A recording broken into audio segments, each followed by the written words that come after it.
Tanzania inayo afisa wa TRA pale Mombasa. Kwa hivyo mizigo yote inayotoka pale inakuwa cleared pale pale. Kwa hivyo ikifika hapa inapita.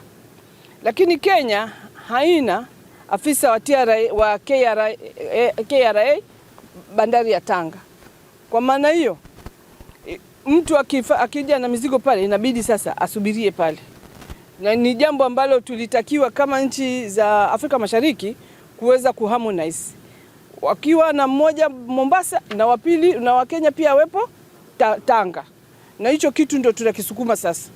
Na kuona kwamba kunakuwa na mtu ili kurahisisha haya mambo ambayo yamefanya. Maelekezo ya waziri na maelezo ya waziri jana, Mheshimiwa Balozi Kombo, Thabit Kombo, baada ya kuongea na waziri mwenzake wa Kenya, waliahidiwa kwamba ndani ya masaa 24 kuanzia jana ama imezidi masaa 48 mizigo mtakuwa cleared, mtaweza mkaondoka. Sasa sisi tulitaka mjue kwamba hatujakaa tu tunahangaika, na kule uongozi wa nchi yenu unajua wote tunahangaika kuhakikisha kwamba jambo hili linakamilika. Lakini wamesema vibali sasa vimeshatoka, wanatafuta askari wa kusindikiza msafara ili mweze mkapita salama.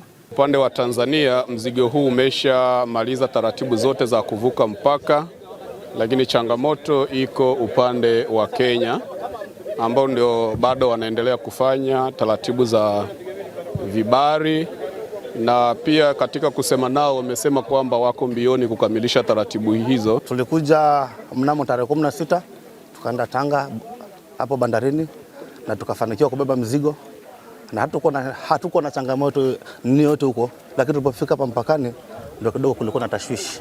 Maana hapa tumekaa kwa muda mrefu na tumekuwa tukiwa kwa gizani, tulikuwa tujui haswa chanzo ni kitu gani.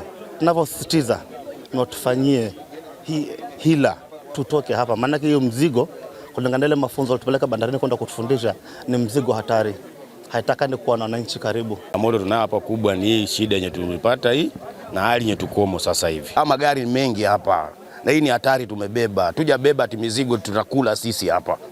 Hizi ni hatari. Ni vile tunavyosikia wanasema ni upande wa Kenya. Sasa pia sisi tunataka tujue upande wa Kenya wana nini wakati mzigo ya kwao.